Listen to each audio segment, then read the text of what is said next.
16.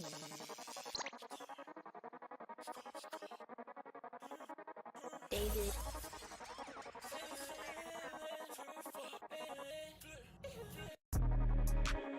Evil plans, evil plans, evil plans, evil plans, evil plans, I need evil plans, evil plans, evil plans, evil plans, evil plans, evil plans, I need evil plans. I got she codes, evil, come see those. Where did he go? Evil. Different city, different time zones. I stay like 10 times down, you stay like 5 toes. This shit like recruit mode, I can do this shit with my eyes closed. She said she miss me, wanna kiss me to the bar, bro. I did way too many drugs, they on the high low. My real life, like why the fuck would I lie though? And I know I'm living on a thin line like a tightrope. She went home with you, but she still wearing my clothes. Gotta watch behind my head. Evil plans and I'm spending evil bread. Lots and lots of people wanna take from what I get. She crying on the phone, but I'm just crying on the check. Reach for the sky. I was 16, shouldn't be no surprise. Eat up the lies. Feel like Duggar, baby, I'll eat you alive. With the corpses, I'm not with us in the chorus. Purple tortoise, sipping lean got me on tortoise. Evil fortress, nightmare headquarters. 10 stars, lethal pills, I only took a quarter. Shortcake, red hair, cherry toppings. Tub in hand, I can give you none out with the boxing. KO, knockout in the cut off of an oxy. Clean sweat, extra clean for you unless you're mopping. Evil plans, evil plans, evil plans, evil plans, evil plans, I need evil plans, evil plans, evil plans, evil plans,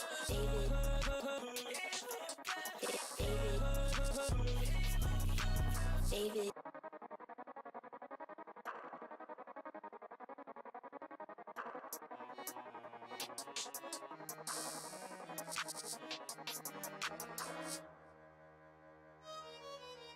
16.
Welcome back to another live edition of the Double V Sports Talk here on November 29th. I believe we're on episode 5, Yep. correct? Yep. Episode Episode 5. 5. So we've been going all month now.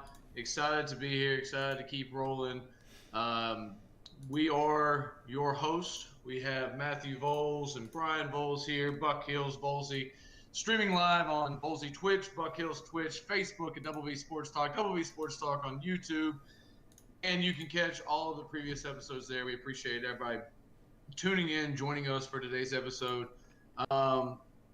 First off, we want to talk about the match part 3 that happened on Friday, where Peyton Manning and Steph Curry took on PGA champion Phil Mickelson and Charles Barkley. The talk of the day was the fact that Charles Barkley got rid of that stupid looking hitch out of his swing, and the man kept it in the fairway. I think they did a phenomenal job. They kept it in the fairway. You had Phil Mickelson and Charles Barkley coming with the underdog victory. Matt, what were your thoughts? So I didn't get to see this, but I looked it up and seen a lot of the highlights and was watching the hole by hole. And if you told me, if we did a prediction who would have won, I would have said it was Peyton Manning and Curry, seeing them playing before. And I thought I know Phil Mixon, but everyone's seen the video of Charles Barkley, his golf shot. So I just thought maybe Peyton Manning and Steph could just outbeat Phil Mixon, but it was by hole. So I was really looking at it. This was a really good matchup, and I was very impressed with Charles Barkley not pulling down Phil Mickelson. I know it was rather interesting. You know, Phil and Charles had a pretty good dynamic between the two of them going, where it was very much a Charles just get in the fairway, and then Phil Mickelson will do what he does and put that approach shot on the green. If Charles makes it in one, you get a birdie, which he never did, and then you have Phil there to clean it up for par. So they were never having to go over par. And then you had Manning and Curry, which are both very good golfers, but that was a tough course. I mean, they're playing out in Canyon Falls out there in Arizona, where it's either grass or desert. And so if you miss the grass, you're in the desert. Yep. And it's a tough course to play. It's a tough place to be wrong. And especially if you don't know the course, it also helps that Phil Mickelson owns the course. So it did help to once was the name of it. So. You saw right after I think it was hole 7, they were up 4, and after they got up to 4, that they never really lost the lead. I think they went down maybe to 3 up, but they never. Yeah, they held that lead, just going even. And Curry ended up winning one. I think it was 1, 6, and 9, and then didn't win another deal on the back end. But man, what a match that was. A lot of money was raised. I think they ended up raising close to $5 million for HBCUs, which we know there are a lot of HBCs around us here in the Southeast, especially in North Carolina. And so really awesome to see that much money pouring into the communities near our I know. I know the people from TNT was having fun. I don't know if you saw Charles Barkley was hitting some of his golf balls has Shaquille O'Neal's face on it. So. I did, yeah. No, they were having a lot of fun with that. That was fun to watch. So let's go on. Next thing we got was 51-year-old versus 54-year-old. Last night, you had Mike Tyson in the rematch against Roy Jones Jr. You know, that was a fun fight to watch. They ended up going all 8 rounds. They did 2-minute rounds and ran 8 of them. The most disappointing with all that is they called it a draw. Like, come on, man. Mike Tyson won that handily. It was a lot of fun to watch. But in the words of Snoop Dogg, it's like watching 2 uncles fight at the barbecue. Man, they were really it was definitely looked like 2 old men fighting, but man, Mike Tyson was bringing some heat. There was never really any clean punches landed. I mean, there were a couple of shots here and there, but nothing absolutely noteworthy. I would have given it to Mike Tyson. I think he would have had more shots in there. I think he was more aggressive. Um, I know while Roy Jones was tying up, didn't really want to mess with it too much. I mean, I wouldn't want to get in the ring with Mike Tyson, especially at closer one. What's going on, Phoenix? How you doing, man? Appreciate you tuning in. But yeah, it was awesome to see. What are your thoughts on that? The old men fight. I was excited about it. I think everyone was seeing the Mike Tyson getting back. I think started hearing a lot about him training, so I'm very excited. I The one thing I hate about boxing, I hate draws. I was like, go another round. It's to find a winner. For like that, I was very disappointed it ended in a draw. Um, but I do agree. You can definitely tell Mike Tyson's been retired for a while, and he just looked like started later the rounds. They were wearing down easily. Yeah, no, you could tell that they were definitely getting beat down. They aren't in the same shape they used to be. But that was a lot of fun to watch. Two of the greatest to get into the ring together and go at it. And like I said, I can't believe they called it a draw. I mean, I'm not surprised. I mean, you got two of the greats in there. They don't want to give anyone else a loss unless somebody absolutely just got knocked out. But I'll give this. It is what it is. I don't know if you saw. I was watching the Jake Paul versus Nate Robertson matchup, and I know we're going to free agency. I think I want this transition. What I'm talking about, Jake. I don't know if you've seen Jake Paul knocked Nate Robertson out in the second round, and Nate. He came out swinging. I mean, he came out swinging, but no defense, and that what hurt him. But the Twitter NBA players were like not supporting Nate Robertson. They're like, "No, this is a bad rep for NBA." No one in the NBA was backing him up after he got knocked out because he looked foolish out there throwing. Oh yeah, no, he did. He was coming out there like a rabid dog. Ended up getting popped in the back of the head, and that was kind of the end of it there. I think he tried getting up twice and finally just got knocked. Well, he kept on falling too, being so aggressive. No, it was just a little over aggressive. I'll tell you, the best part about last night in that fight was Snoop Dogg in the commentary. I mean, between him and Sugar Ray Leonard, man, that was a fun deal there to listen to. Just Yeah. That was good. Well, let's go ahead and continue moving on here. Let's talk about the NBA free agency right now. There's been a lot of moves happening so far. None of the big time names that we thought we were going to see moving around yet. And we got a lot of key role players. I don't know if we have any superstars that are moving yet. I don't think this is. I don't. There's not that many big names in the free agency this year. Yeah. So let me ask you this, right? Both of us being Hornet fans, this is going to be a good deal good discussion for us here. Gordon Hayward, right? Just signed a 4-year deal, $120 million contract. He's averaging $30 million a year. All right. Absolutely monstrous contract. Now, if they would have done this right out of Utah, okay, I know that I would have been 1,000% on board with it. I would have jumped all over it. Charlotte's finally getting some help for Kimba. Let's friggin' go, right? Mm-hmm. Well, obviously that doesn't happen. He goes to Boston. He gets hurt and misses an entire season and a half, right? And misses a season and a half. Comes back.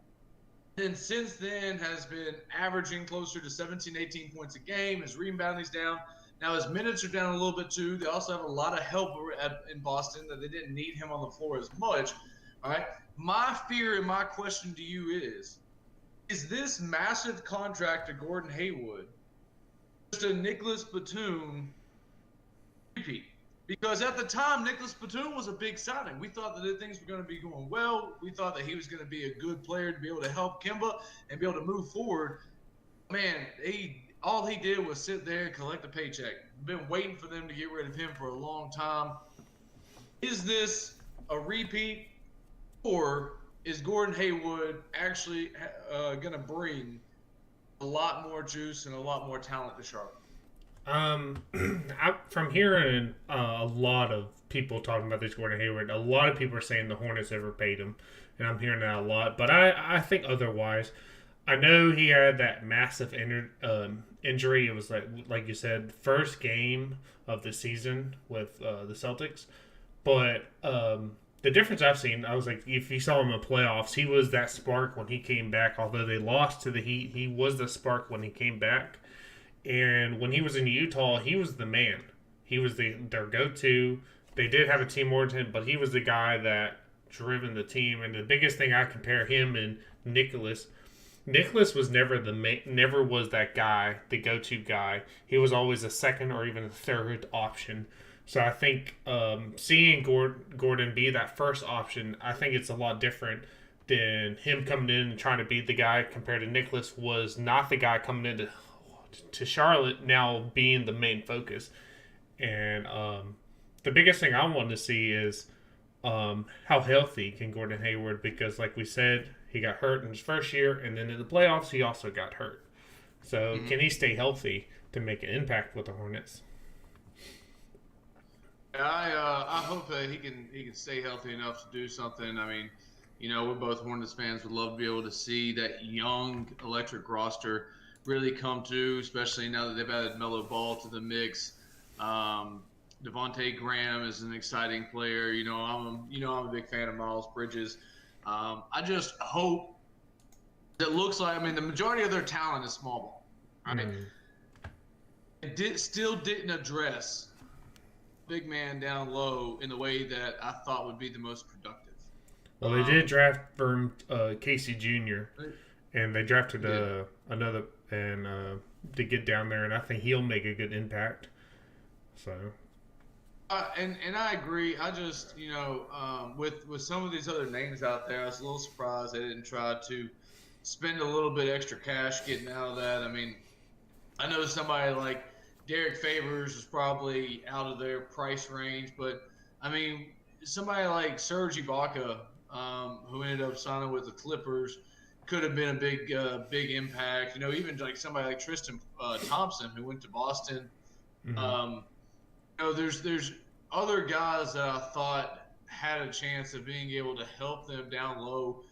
Shoot, man, Paul Millsap signed back with Denver for $10 million. Would have been a big impact down low just to be able to help some of that other deals. Well, I think the biggest thing, I was really hoping that I saw there was talks about them going after Marc Gasol. I thought he could have been a presence down low. New Orleans, Noel, just somebody down there that can help rebound, help pull down some balls, and get them out to your court. well, I agree with that, but to me, I feel like they have the pieces. I think Vernon Casey's going to be big off the boards. He's a big boy, and he's that big body that you were talking about. But the biggest thing I want to see, because they have all these young assets, and it's time to see, can they finally step up, or is it time to just get them out? And it sucks because I like a lot of these players, talking about Miles Bridge, Mike Monk, PJ Washington, who we'll see a lot more after his rookie year. These three players, they drafted them high picks, and they have a lot of high expectation, and we're just waiting to see, are they become, no one's looking at them as star or all-star, but can they be close to an all-star point where they take this team? Because I feel those three are the biggest core, because they're the most invested in this roster, or this organization, because they didn't put much in Graham as they did as these three. So you expect more out of these three compared to Graham, who, like you said, had a great year last year. Yeah, no, absolutely. And it was fun to be able to see him. I thought he should have been in the running for most improved, and I think he did a phenomenal job. And it'll be fun to see him slowly start to take over the reins. I guess not even slowly. I guess it's going to be his reins to take over, and see the combination of him and LaMelo Ball together up there. Devontae showed that he can shoot it just as well as he can pass it around. And LaMelo is as creative as anybody with getting the ball to people, especially when they're wide open. So you add some shooters like you got a slasher like Miles Bridges. You've got a shooter like Gordon Hayward who can also post up. Devontae Graham is a great shooter. You can also take it down to the hole. So you've got people that LaMelo can get the ball to, depending on who's going to end up being your point man. My guess would be being first year in the league, LaMelo is probably going to be a more off the ball guy to start with, letting Vontae Graham bring it up since he's done it for a year or so, mix up LaMelo a little bit in there until he gets his feet wet. But, this is going to be a quick turnaround. That's a lot. This is going to be what's really interesting about this season is you had the draft 2 weeks ago. And training camp starts next week. In less than a month. Yeah, I think the first preseason is December 11th. Training camp starts this Tuesday or Wednesday. But there is one person I want to mention that you haven't mentioned that's on this Hornets team, Terry Rozier. And there's a lot of rumors right now that how are they going to play these 3-point guards with Terry, Ball, and Graham? There's rumors that the Clippers are trying to get Rozier. Because the Clippers do need a point guard still. They haven't addressed that issue. They have Pat Bev, but they need someone to run the offense, and they really like him. But what I'm hearing is Michael Jordan loves Teddy Rozier. And I feel like you can never say never with the Clippers because I feel like they have the biggest, their owner has the biggest pockets. But it'd be to see what the Clippers would give up. Because I heard it would be a 3-deal trade to try to get Rozier from the Hornets. But I'm not a big Rozier guy. He played his role. I'm just not a big Rozier guy. It just doesn't overly impress me. But if you are able to trade him, can you get somebody like Patrick Peterson? Right? Can you get somebody like Joakim Noah? Can you get somebody like Marcus Morris? Can you get somebody like Serge Ibaka? Right, or JaMychal Green, or one of these big guys that can really make a difference down low to be able to help you. Because I think that's where you have to go. Is if you can get one of those guys, now you're talking. And I know Michael's a fan of he's a fan of. He's the GOAT for a reason. He also doesn't have the strongest track record. We're going back to Washington on what his on people performing. Yeah. So it's just a matter of. Well, what I'm hearing too is it would be Lou Williams because they're trying to split up that locker room because when they got rid of they never signed back. They're trying to get rid of those bad apples in the locker room, and Lou Williams is what I was hearing as they might trade with, but straight up trade.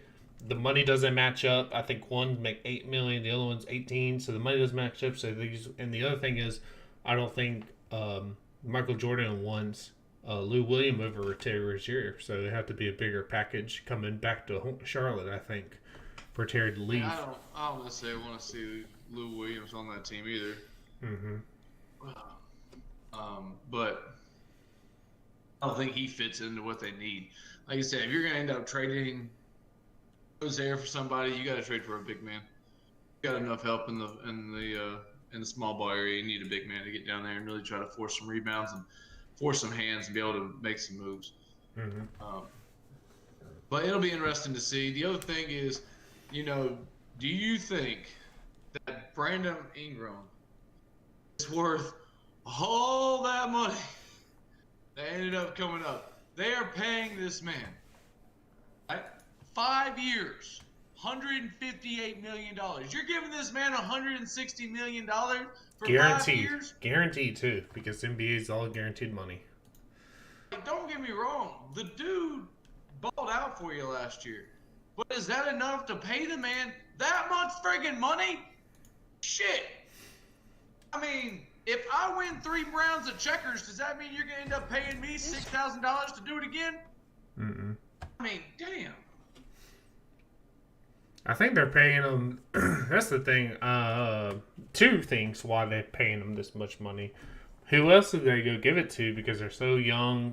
All these deals, so they have that money, and they don't feel like they need really to go out to get one of these big names. Obviously, there was no real big names in free agency market this season, but I think they're trying to. The only thing I can think of is they're trying to show that mentally, like Brandon, like you are one of our key pieces.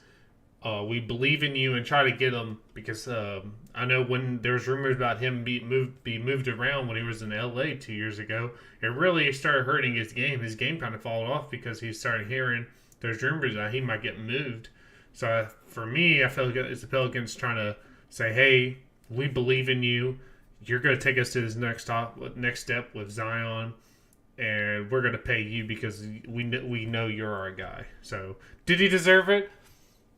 It's wait to see how the next couple seasons and how Zion and them work out because he might not be that guy that you talked about, but he might be that piece that fits with Zion because everyone knows that Zion is that centerpiece. So that's the biggest question. Let's talk about the team where Brandon Ingram came from and the pieces that were traded over to make it happen. Do you have any concern with Anthony Davis not signing yet? No, just because what I'm hearing, because what I've been hearing, I don't know if you may go in depth of what I've been hearing. Apparently, there's a bigger picture going on right now. They're waiting on Giannis to see if he signs his extension. Because the rumors are that they're trying to see if Giannis signs his big extension, then Anthony will sign a big extension. If Giannis doesn't sign, they keep that 1 year deal left. That Anthony will sign a 1 year deal to try to bring Giannis to the LA next year. So they're trying to build for Giannis, Davis, and LeBron in LA. So which would be an interesting matchup. So it'll be interesting to see with what happens with those guys. I'm looking forward to seeing. I mean, those two are really the only big names left out there. There's a handful of other really good ball players that are going to end up moving around to some different teams. But it's going to be interesting to see what happens with Giannis. I do say this though. Just going back to Pelicans before we switch, I'm very excited to see the Pelicans because one name that we didn't talk about in free agency, he didn't sign with them, but he was traded, was Steven Adams going to the Pelicans. And they still have JJ Redick. So I'm very excited to see how the Pelicans. I believe they can make the playoffs if Zion stays healthy. I mean, I think Steven Adams brings some of that what they lost with Anthony Davis down low. Zion's a big human, but at the end of the day, he's still 6'9", 6'8".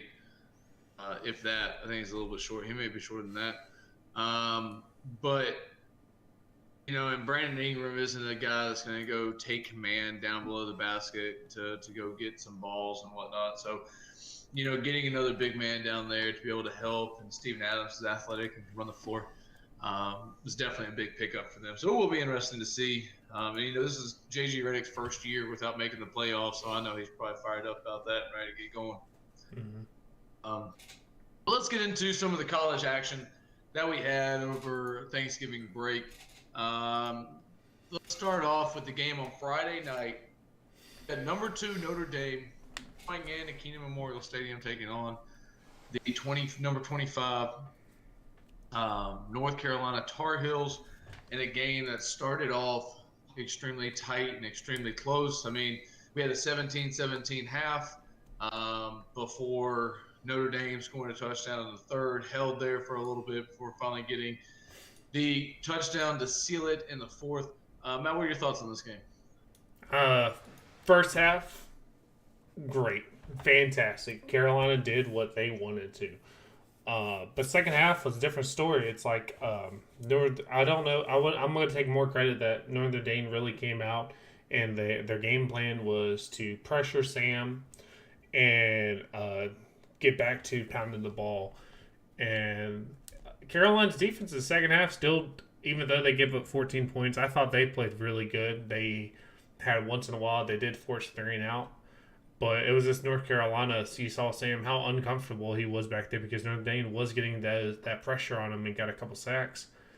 And at the end of the day, everyone knows this North Carolina team, their defense, I'm going to say is all right. Like Friday, they did play really well at points, but this offense is going to. We talked about it. This offense carries this North Carolina team, and it just seemed that second half when they couldn't do anything, there was just no chance for North Carolina to come back, and the lead just started. You saw get from tied to 31-17. So. They really rely on this running game. With Javonte Williams and Michael Carter. I mean, multiple games where both of them been over 100 yards. They really rely on those guys to keep the tempo for this Carolina offense, so that way Sam Howell is a little bit more free to make a bunch of quick, accurate throws, be able to get the ball out fast, be able to work on play action. But it all starts with that running game, and Notre Dame shut them down in the running game. I mean, they ran for 87 yards on the day against the Notre Dame team that went for 478 total offense. I mean, they almost went for more than 200 yards, more than Chapel Hill did. And so, I think Chapel Hill's defense was really exposed, but more so than not, I thought their front five on offense were more exposed. Like, they straight up got whooped. And, they talk about the hardest position to recruit consistently, and it's always going to be the weakling of an offense, is the offensive line. And, they really showed how this years and years of putting this Notre Dame team together has built a very strong offensive line, where Matt Brown still has a little bit more work to do. He's got some skill players. He's got a quarterback. He's got some guys on defense that can run and hit and make plays and do all this and all that. That offensive line needs to do better. I mean, when you go 2-11 on third down, you've got some major issues going on. You either can't run it when it's in short game, or you can't protect it when it's in long game. And so they got to make some big differences to moving forward with having a really strong offensive line recruiting class, because you cannot go through and make a run against somebody like Clemson in the ACC with the defensive line that they have. And it's going to be extremely difficult until they can get that issue fixed. I mean, anytime that you allow 25 first downs and only have 14, it's not going to be a good day for you. And so I think if they can get some of that worked out, they've got some things they need to clean up. But, it starts off with that offensive line and the running game. Yeah, this would be the hardest defense North Carolina will face too. So I would agree, absolutely. So let's get on to what I thought was one of the bigger upsets of the day. You had the Oregon Ducks going down to Oregon State. Once again, when it's in these rivalry matches, anything's on the table. Anything goes. I really think that Oregon was exposed on the ground. What are your thoughts on this? Well, I can't remember if we talked about if you caught this game, but the biggest thing that had definitely the disadvantage, and the reason why is it was very foggy in this game. Very foggy.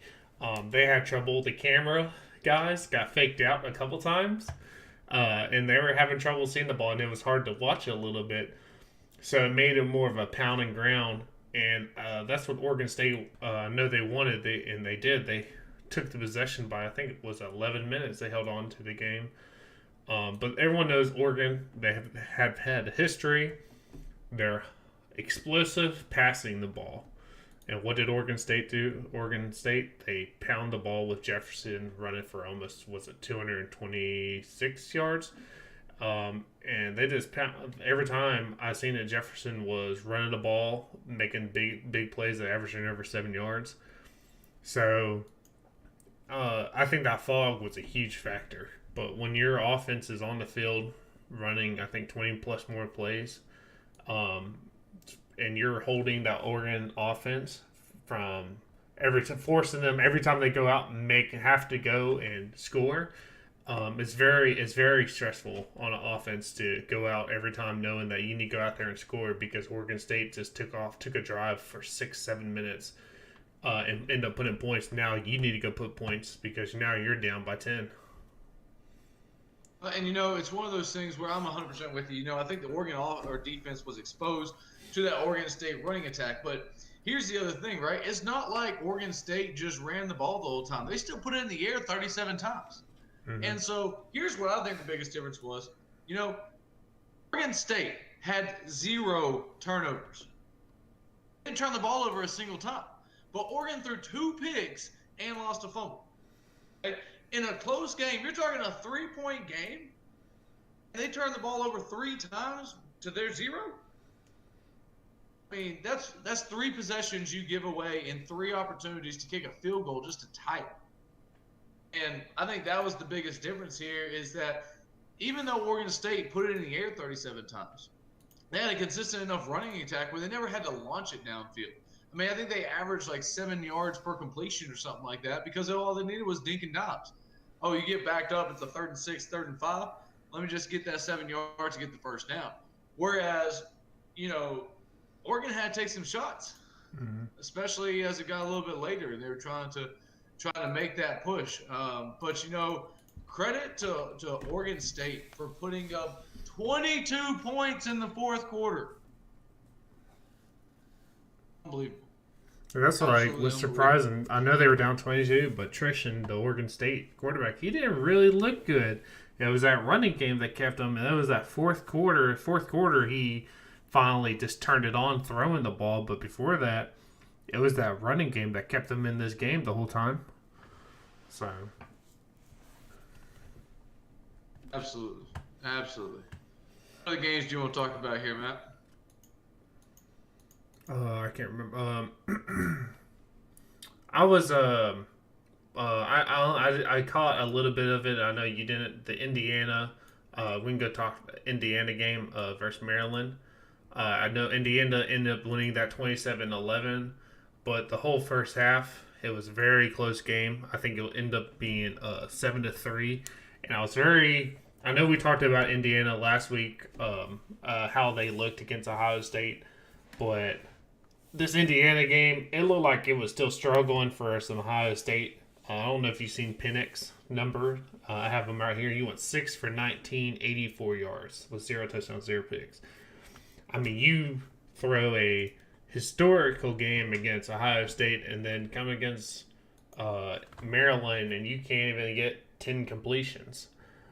This team struggled moving the ball, and it was just very shocker to see this Indiana team who people were saying that could be almost beating Ohio State, could be college playoff bound, and then they just looked awful in the first half against Maryland. I mean, but Maryland's also a very good football team, and that quarterback they have, Tua's little brother, I mean, that dude can do some work now. So I'm impressed with what Maryland's doing this year. Don't get me wrong. I think Indiana is a solid football team, but at the same time, you can't compete with Ohio State in the Big Ten right now. I don't think there's a single team in the Big Ten that can compete with them. So, I mean, it's basically the Big Ten just seems like a major 5 with Ohio State. Like, they're not even a Power 5 right now. They're a major 5 with Ohio State. So I think it's a weak conference right now, but a lot of talent there. I think Maryland can do something here in a couple of years if they can stay healthy and they can get rolling. I think Northwestern's proven that they can do something in there. We'll see about, I think, Minnesota, Indiana. All those teams have a lot of talent. My question is, what about these powerhouses? What's going to happen with Michigan? Is Harbaugh going to be there for another year? Is he done after this? Do they give him another chance because of COVID? Because you cannot be the head coach of Michigan, lose to Ohio State this many friggin' times. How many times has it beat Michigan or Ohio State, Matt? How many times has it beat Ohio State? Oathford. Big fat he 0. Hasn't won against the Buckeyes a single time. How? Because Michigan just let this happen because his last name's Harbaugh? Come on now. You gotta do better than that. I don't know if he's gonna have a job at the end of this year. So, can somebody step in and take over that dominant Michigan program for what they expect? This really reminds me of what Texas looked like after Mac Brown retired and Vince Young era. Just haven't been the same since. They're supposed to be the Texas powerhouse. They keep getting put into the top 25 because they're the Texas Longhorns, but they haven't done anything to deserve it. much like Michigan these last 10 years. How does Michigan constantly keep getting ranked in the top 10 at the beginning of the season? They beat everybody in the Big Ten other than Penn State and Ohio State and occasionally Michigan State.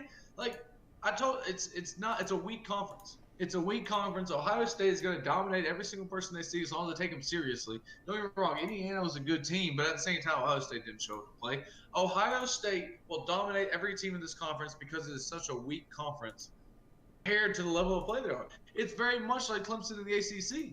The ACC, if Notre Dame wasn't in the ACC right now, Clemson would be running away with it. Mm-hmm. Even if they had to play with DJ and Trevor Lawrence was on the friggin' COVID IR all year. Like, it's an unfair advantage. Clemson and Ohio State, without a Notre Dame in the ACC, it's just unfair advantage. At least the ACC has Notre Dame this year to make it more competitive and make it exciting. I want to see a Clemson Notre Dame rematch with Trevor Lawrence in the ACC championship. You know what game I want to see for the Big Ten championship? Nobody. Don't waste my freaking time. Mm-hmm. Give Ohio State their rings and send them on to the playoffs, and let's go see what they do there. I'm starting to feel the same way about the SEC. I don't want to see an SEC championship game this year. Maybe Florida and Alabama. Florida and I don't Alabama. want to see it because Alabama's going to end up running away with it. It doesn't freaking matter. They're on a different level than everybody in there. But we saw that with Auburn. How does Auburn get ranked in the top 25? Are there that crummy of teams this year? I mean, come on. Well, here I don't want to do this to you, put some dust on this, but I don't know if you heard about Ohio State about their game being canceled and what this did to them. If they miss, I think they have 2 games left. If they miss one of these games gets canceled, they are ineligible to play in the Big Ten Conference Championship. And it's like, if they end up doing that, how much that hurts them getting into college playoffs. Like, I think they should be a lock-in. But if they don't make the Big Ten Conference, I mean, how bad does that hurt Ohio State not getting into the college playoffs, too? It should. It should.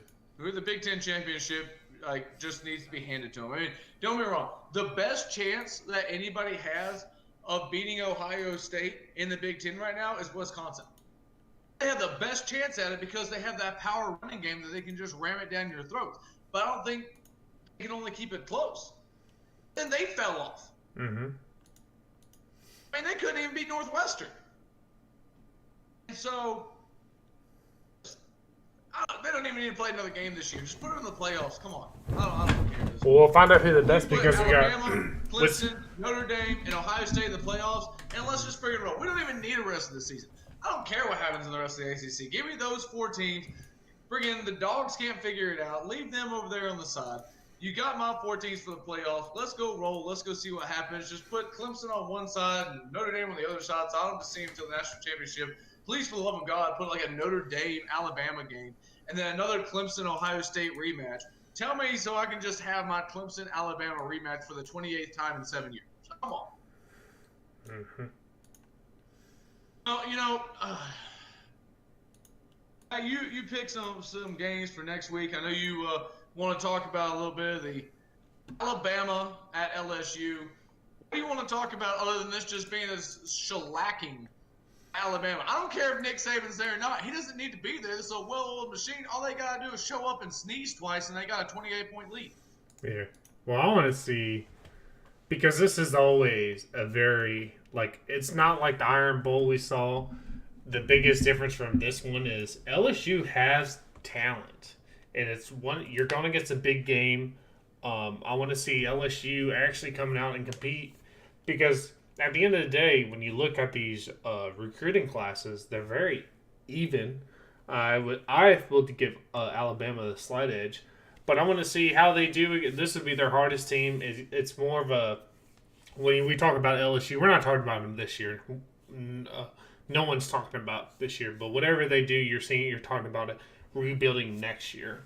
And I want to see, my biggest thing is, I'll probably look to see what the score is and see how it is. I want to see LSU try to put a fight. I want to fight, at least my thing. I want to see a fight in that first quarter, first half. I hope so. Because I was like, out of all these teams that Alabama faced, this is probably LSU does have the best roster. So It'd be interesting. You know, I do think there's some talent there. It's just a matter of what they can put together. It's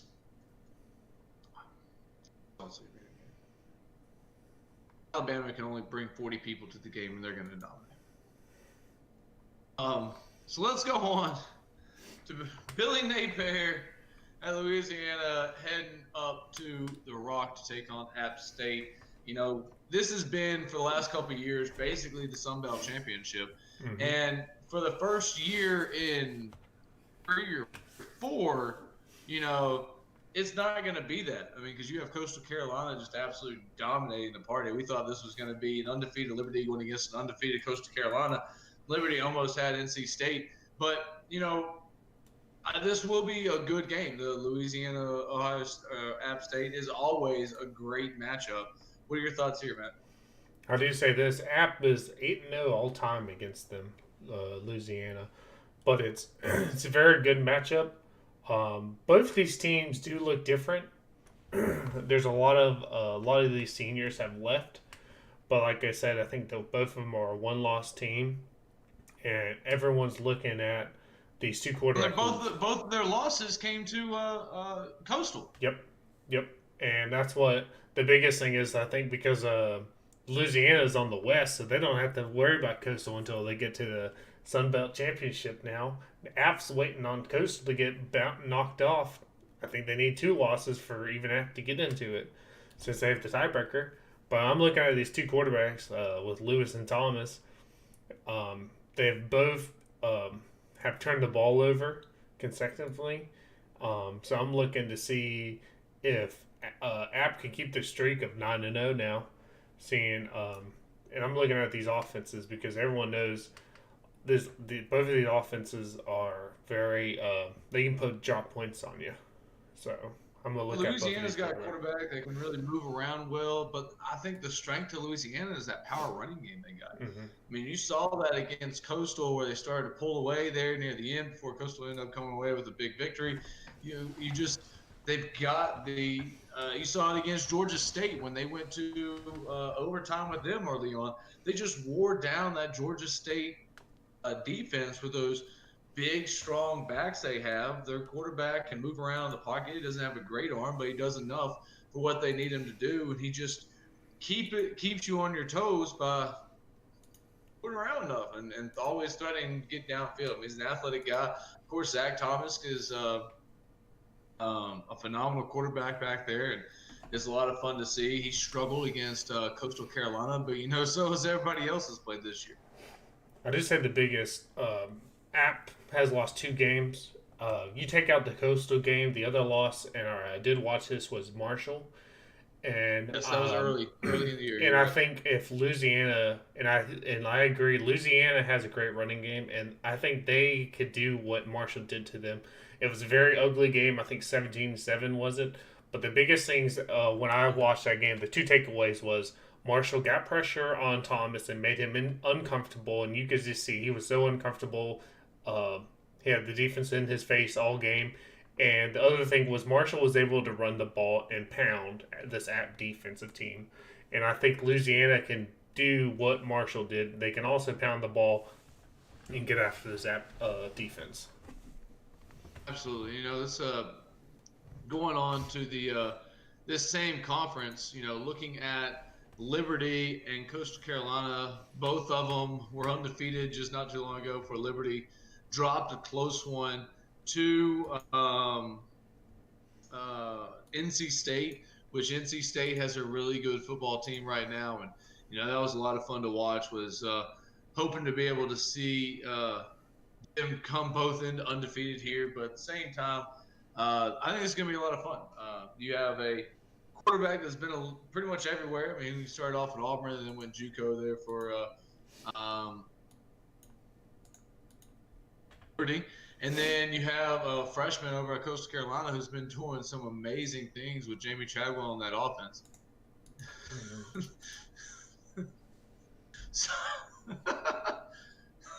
Sorry, somebody's playing a sound bit on my screen. But anyway, it was you got a really fun option kind of deal there with Coastal Carolina being able, and it looked kind of like Temple did back in the day. It looked kind of like Western Carolina did back in the day, kind of Georgia State now, where they're able to do a lot of different triple looks out of the gun.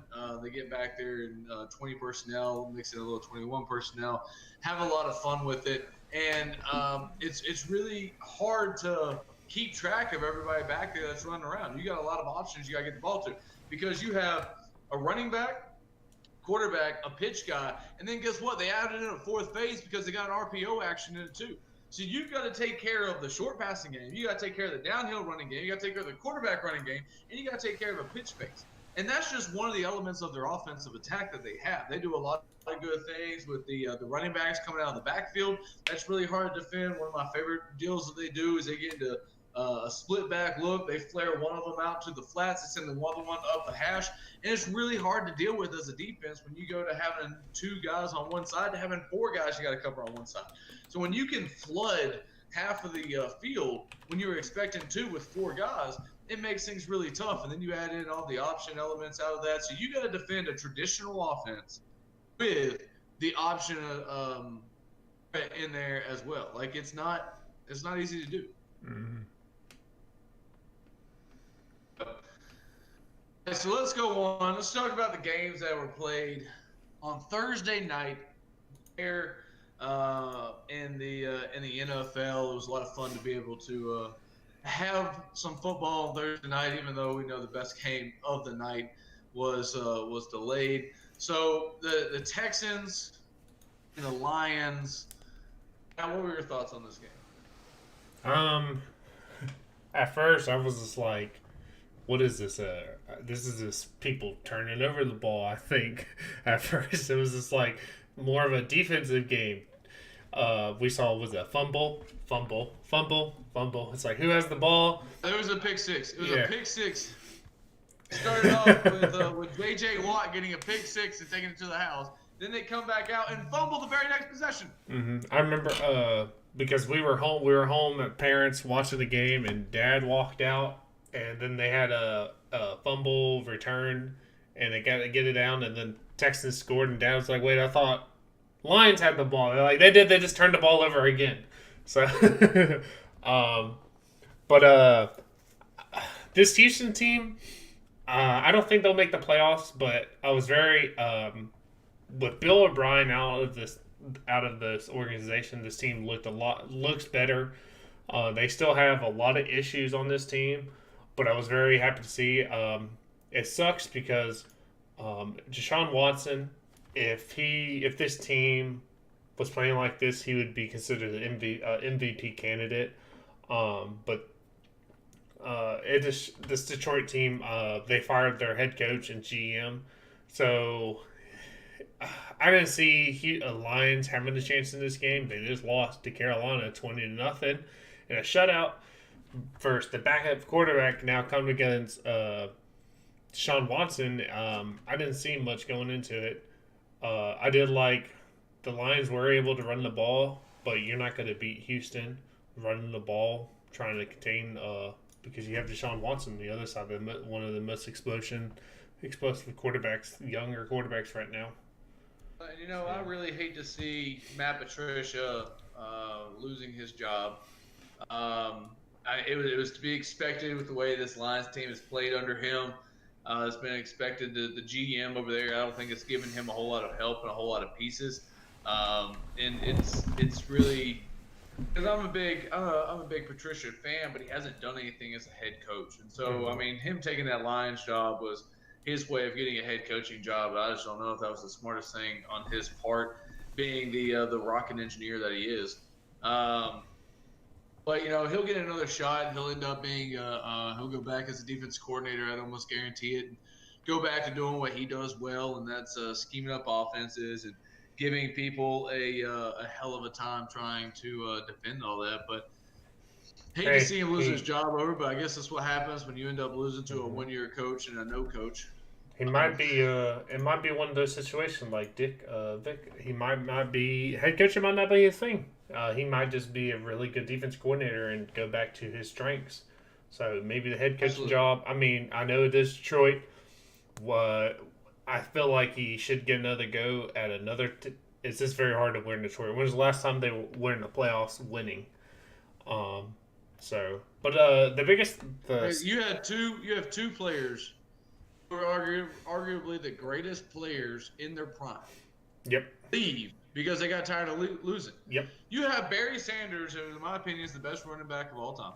All right. Sorry, Walter Payton, Jim Brown, and Emmitt Smith. All right. Barry Sanders is the best running back of all time.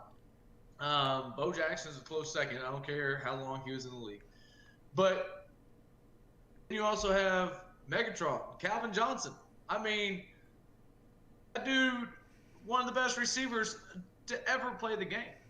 I mean, and both of them walk away from the game because they're tired of losing. That shows something about your organization. Like, at that point in time, just throw in the towel, just quit the Lions. Let's get rid of Detroit and just, like, I don't know, start up a team somewhere up in, like, North Dakota, because maybe they actually give a shit about football. It's obviously Michigan doesn't. I mean, look what's going on in the state right now. They don't care about football. I mean, they got the Wolverines over there sucking it up in Ann Arbor. They got the Lions sucking it up in Detroit. I mean, they got Michigan State that can't handle their business. Just get football out of the state of Michigan. Don't put it in a state that actually cares. You know, let's have some, like, friggin' Oklahoma Rough Riders down there playing some professional football. Put it anywhere else. Put it in a state that actually cares, because Michigan obviously doesn't. Well, also, I would like to point out because they both left. Talking about Calvin and they both left when they were still kind of in their prime, still putting up very good statistics. Like, it wasn't like, oh, they're struggling, I'm gonna retire. They were still putting up. I think Calvin was putting up the best statistics in those Dude won three the Triple Crown spans. just like 3 years Yeah. ago. And he was putting up more yards and touchdowns in the last 3 years than any receiver, and they both were still easily the top in their position. They were just like, all right, I'm done. I'm done. I don't want to play for these Lions anymore. And going back to the Texans, you know, I hate to see Deshaun Watson have to go through all this crap. I mean, the dude is a ball player. You saw that on Thursday night alone. I mean, the guy still has it. He's a winner. He competes. He's a really good quarterback with a really crummy offense around him. The defense struggles a little bit. I mean, they made some good stops here and there, but, you know, they're not the same front seven that they were at one point in time where they were just an absolute dominant force in the league. I mean, I don't care what your issues are with D-Hop. You don't get rid of DeAndre Hopkins. What are you thinking, Bill O'Brien? We're 12 months out of this, and I'm still pissed off about it. Like, how do you take that help away from that man? I mean, what they – I don't know. I can't answer it. You know what? I don't even want to talk about Houston anymore because, you know, they don't have a head coach. Lions don't have a head coach. I'm moving on from neither one of them making the playoffs. That's a rough going there. Let's talk about the Washington football team going in and just absolutely destroying the Cowboys. Let's talk about somebody else that may not have a job. Mike McCarthy, all right? You have players in the locker room saying this dude can't coach, all right? They don't want him as their head coach. They don't respect him. They don't listen to him. The dude even lied on national TV saying that, oh, I told him I watched every single game. I didn't watch every game. I just wanted the job. Like, how do you start off a time like that? I mean, what does this fool think he's doing? He had Aaron Rodgers for a couple of years, wins the Super Bowl, and thinks that he's just like almighty head coaching God. Like, what are you doing, Mike? He also had Brett Favre, too. I mean, this guy. Apparently. On top of that, somehow you only give Zeke the ball 10 times and he rushes for 32 yards. It looks to me like Ezekiel Elliott is just quit. He's just done. He's done for this season. He ain't taking any chances. He wants to go home. Like, what is it going on there? He's not running very hard. He's putting the ball on the ground. He doesn't have – I mean, don't get me wrong. I get it. All right? Dallas has like 52 offensive linemen hurt. I get it. I got it. Okay? But you're still Ezekiel Elliott. Don't walk around showing off your 24-pack unless you're going to end up putting your shoulders down and run somebody over and fall forward. The dude could have no blockers and gain 3 yards. where do I address this? Well, first talk about when Mike McCarthy brought out watermelons and a sledgehammer during the Minnesota game last week. Apparently, he needed more watermelons and sledgehammers to get this team motivated because apparently that gets them motivated. We talked about you talked about the offensive line. It didn't help at all that your both left tackles, Zach Martin and Cameron Irvin, got hurt early. Apparently, I heard Zach Martin's the guard that had to move to tackle Yep. because they were so beat up. And he did a great job against Minnesota. That really showed that they helped because they were able to run the ball if it wasn't just Pollard too because he helped. But Minnesota. The biggest thing I took away from this was when Zach Martin has missed one game. And the one game he missed was when the first time they played the Redskins. And what happened?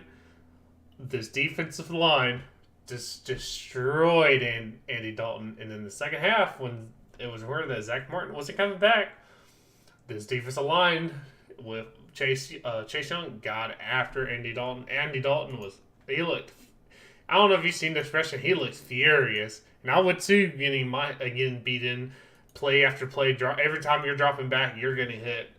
And that's one thing the Redskins have done a great job of. They got Monty Sweat, right, in the first round last year. They got Chase Young in the second pick overall this year. And then you have Ryan Patrick Kerrigan back there out there making plays. I mean, those front three alone are a dominant force, and they're young. Mm-hmm. And they're young. And it's a lot of fun to watch. I want to talk to two more players. I'll start with the low and go high because I don't want to take away with the Redskins because I did like one thing, love what they did offensively. Zeke fumbled the ball again. I think it was his fifth fumble. He leads the NFL with fumble. I don't know if this is more of a mental because it's been over games, but I think at this point you're looking at it as Zeke overrated now. It's like I know you said he didn't pay that money to even win the offensive line. Put our head down, hit those holes. I mean, stop and protect that ball. I mean, how hard is it? I know it's mentally, but I was like, you're getting paid this money not just get average barely 50 yards a game. So, but my positive was Gibson. I know we talked about when we were watching the game. This guy, he was ran over 100 yards. He was making catches. He made some catches that you were like, how did he bring that in? He was a very impact player for this Washington offense for Thursday. You know, I think Gibson did a phenomenal job. Anytime that you get 3 rushing touchdowns, you're doing something right. Mm-hmm. All right, another sound bit. Thank you, Megan. Leroy Jenkins there screaming in my ear. But Antonio Gibson, you know, was a man on a mission, averaged 5.8 yards a carry, obviously had 3 rushing touchdowns. Let's talk about Alex Smith for a second. I mean, the dude went 19 for 26. I mean, what a phenomenal game for him. And here's the thing that I really hate the most for the Dallas Cowboys right now is I feel really bad for Amari Cooper. And that dude is out there doing everything he can to ball out for a very crummy Cowboy offense right now. And, I mean, he had 6 catches, 112 yards, and a touchdown with a long of 54, exploded one down there. Had 6 catches on 8 targets. Like, the dude is out there doing what he can. Andy Dalton is out there doing what he can with what he has. I mean, it's not like Andy Dalton played that bad of a game. He got thrown around a little bit, but he didn't have that bad of a game. And it was just – it's really hard to watch. I mean, I don't see – it's hard to watch. Like, Jerry Jones – take your friggin' heart out of this. Make it a business decision. Put somebody in there that you can trust to do their friggin' job, and find you a coach that can get after these players. Because holy cow, man! Like it's hard to watch. They keep on shooting you're paying themselves. These guys to play football, and they can't even do it hard. They keep on shooting themselves in the foot, and it just came up to me. It just hit me a play that we didn't even get to talk about because how pathetic Dallas was playing. That fake punt they decided to go for. I did see some people breaking it down. that play, and I don't know if you heard Mike McCarthy. He talked about that was the right play. When looking at it again, maybe I say Brian, look back at that play. It looked like that they were supposed to pass the ball because they had a wheel route. I want to say it was the tight end. He was wide open, and it looked like he was supposed to throw the ball because obviously he wasn't going anywhere running the ball. But if you re-looked at the play, it looked like he was supposed to throw it, and he did like a delayed wheel route that made him wide open. But at first, I know everyone was like, "What kind of fake punt was that?" So I'm very unclear if that was supposed to be a run because if you see the offensive line never really or the line of scrimmage, the ineligible receivers never went past the line of scrimmage, and you were seeing the player wide open and go. So I don't know. That play was very confusing. I don't know. Since Mike McCarthy said it was a good call, I want to say it was this the play they tried to do, but it was just not. I was just saying it was more on the. They just didn't get the play right. Can't trust even what Mike McCarthy's saying right now. Yep. Can't do it. You know what, Jerry Jones? Get rid of everybody. Everybody. Don't sign Dak because you obviously didn't want to sign the man. All right, or Dak didn't want to sign with you guys. All right. Just get rid of Ezekiel Elliott because the dude ain't doing anything. Give Amari Cooper every single dime you can and fire every single other person in that staff. And you know what? Just give up football in Dallas, too. We don't need football in Detroit or Dallas. Just get rid of those two teams, put them in a state that actually cares, and let's keep rolling. I think Georgia would take another football team. Might as well add a fifth team to Florida or Louisiana or somebody else that actually cares about football. I'm tired of watching Dallas Cowboys not give a crap. I'm tired of watching the freaking Detroit Lions not give a crap. Some crummy teams. They got to get it fixed. Let's go ahead and talk about some teams that looked crummy, but are actually on the rise now because they actually care about football. Let's talk about today's matchup and the Tennessee Titans going against the Indianapolis Colts. This is one of my favorite matchups of the day, if not my second favorite. All right, and we'll talk about my favorite coming up. But this is probably my second favorite matchup of the day. You have the dominant force in Derrick Henry on this Tennessee offense, right, going against the best defense in football in the Indianapolis Colts. What are your thoughts? These are very. We just seen them 2 weeks ago play off, and it was a very good football team. Right now, this Colts defense is looking to be the best defense in the NFL right now, statistically. And a couple weeks ago, we saw this. It was good. The headline was this Colts defense versus electric Titans offense with Tannehill and King Henry, and see how it come out. And it ended up being the Colts offense shining. So I think for me, the big key is how can this Colts offense, who Philip Rivers he's doing what he's been needing to do, but the defense is leading this team. The biggest thing I want to see is this Tennessee Titans team has struggled. They have not looked like the team last year that we've seen in the playoffs and earlier this year. Can Philip Rivers take the offense and punish this Tennessee defense like they did a couple weeks ago on Thursday night? So, and the other thing, the key for Tennessee is getting protecting this defense and getting Derrick Henry and controlling the possession and trying to keep Derrick Henry. Derrick Henry needs a big game. I think he needs to go close to 200 for this Colts offense not to for the Titans not to expose their defense. More say. I think what the Colts did last time was they kept it closer. Mm-hmm. Right? And then they were able to start pulling away. When they started pulling away, you start taking Derrick Henry more and more out of the game. If you don't need to stop Derrick Henry, but you need to manage him. Mm-hmm. And if you can manage him, just not giving up explosive plays. I mean, you look at the last time they played, the longest run Derrick Henry had was 20 yards. Right? He had no touchdowns, even though he rushed for 103 yards and averaged 5.4 yards a carry.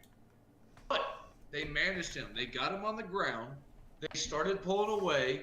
Phillip Rivers was very effective. He's sitting back there. He's getting the ball out quick. They're doing short yardage. You're allowing your receivers to be able to get out and make plays, get them ball in their hands, and then allow them to go get the yards for you.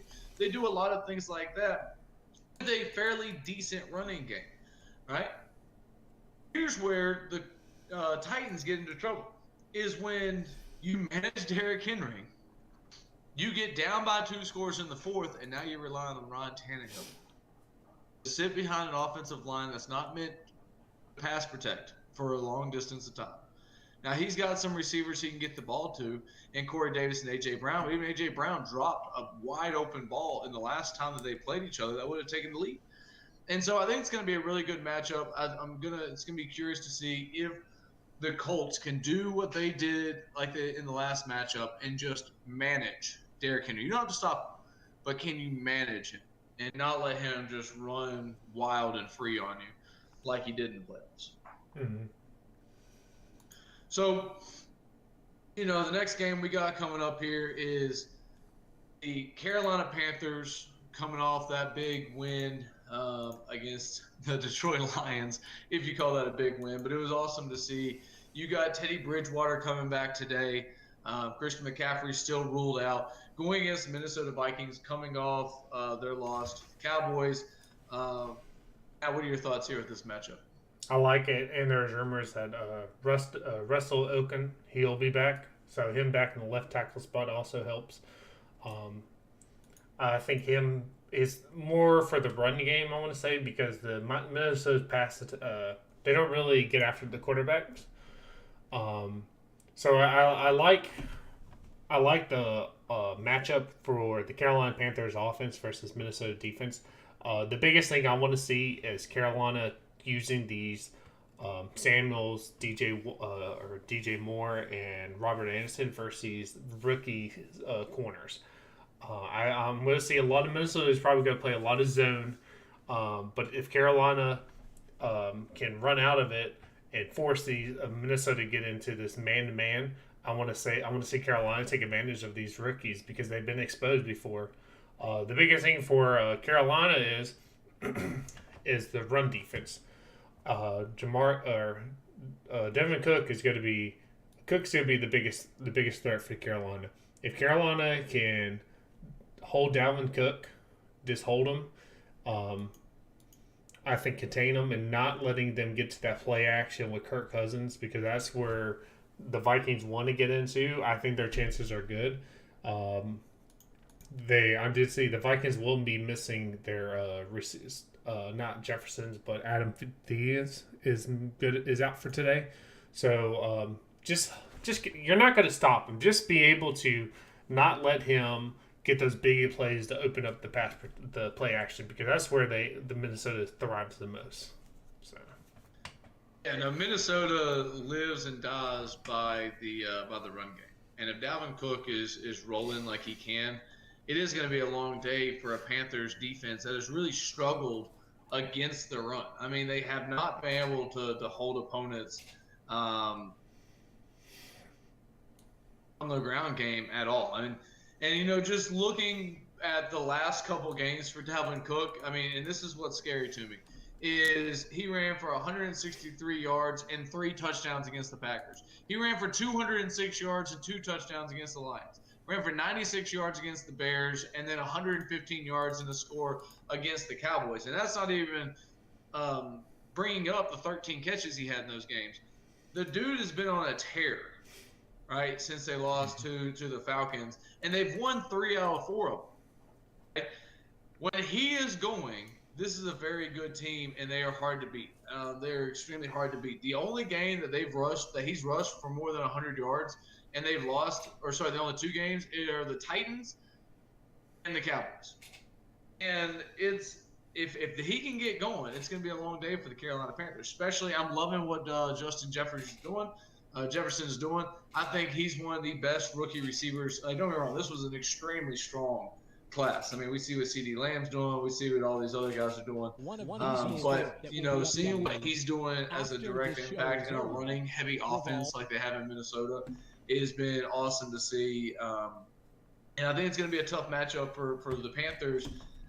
defense. But I do think that this Panthers offense can really expose the Vikings defense, and that's where their exposure has been. If Mike Davis can get the ground game going, and you can get Teddy Bridgewater back to his play action and be able to roll and do some things like that, I think it's going to be a good day for the Carolina Panthers. I think that their offense is straight up better than this defense, and I think that their defense has a chance of shutting down this offense if they can put Alvin Cook in some kind of restraints. Yeah, I did see double checked and Adam Phoenix will be inactive. So I think that favors Carolina because Justin Jefferson is having an incredible year. He'll be definitely candidate for Offensive Player of the Year in NFC. But I think that helps Carolina more because make someone else beat you. Take away Jefferson's, who Cousin likes. Take away him. Make someone else on this receiving because they're gonna get those play actions. But make Cousins, and I want to see Brian Burns get after Cousins too, if they can get the pressure on him. So I want to say let someone else beat this Carolina defense if they're going to throw the ball. Don't let Jefferson because he will tear apart this defense. Agreed. So let's talk about a up-and-coming franchise here, back on the rise after having a lot of good years with Kurt Warner before falling off for a little bit. Now they've got a young Kyler Murray quarterback who's brought a lot of juice to this offense. They have one of the greatest young receivers matched up with one of the greatest vet receivers. They got a defense that's playing extremely well in the Arizona Cardinals, going against offense that hasn't really been average. They get a solid running game going. Cam's throwing it for 150, 200 yards, and then put another 50 on the ground against a struggling, overrated defense. This defense is not what it has been in years past. However, you do have Gilmore coming back, or you have him back in the lineup. Probably going to be matched up against D-Hop all day. So that's going to be a lot of fun to see. Matt, what are your thoughts on this game? My thoughts is is this Arizona offense versus New England defense. What we know about the GOAT head coach Bill Belichick is he takes away when the Raiders were hot and they came in. What they did, they took away the tight end because that was their best player. I want to see what he does today. If it's very hard to contain Kyle Murray. It's very you can't contain him. You just can limit the big plays.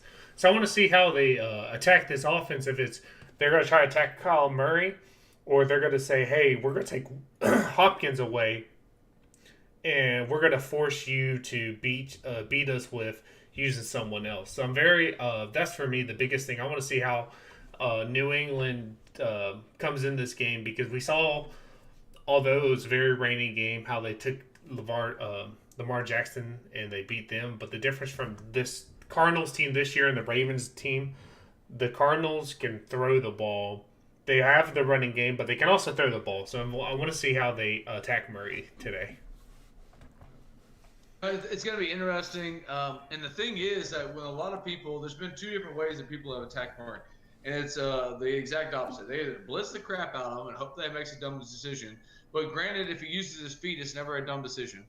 Or they drop 8 and force him to be able to sit back there and try to figure out what's going on and find those windows. But, he's got a lot of weapons out there. I think that defense is really solid. Here's how much I think the Patriots defense is going to struggle. All right. Kyler Murray's going over 300 yards. D-Hop's going over 100 yards. They're both going to have touchdowns. And then, it's going to be a long day for the Patriots. I think if you get my prediction on this, I'm going to go ahead and let you know. I really think that the Cardinals are going to end up winning this something like 35, 36, 38, somewhere in there to 20 or so. I just don't see this Patriots team coming in with a surge to be able to go make something happen.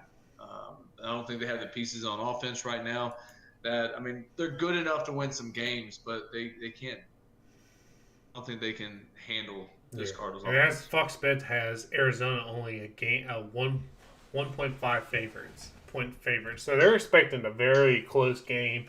So that's the. I think for me, I can see why, just because his Arizona Cardinals defense is not.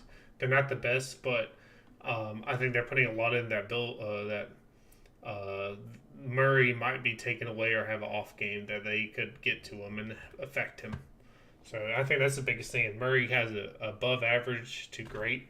I don't think Patriots have a chance to win this game either. So. It's going to be rough. And you know what else is going to be rough? This next game we're talking about with the Saints and the Broncos.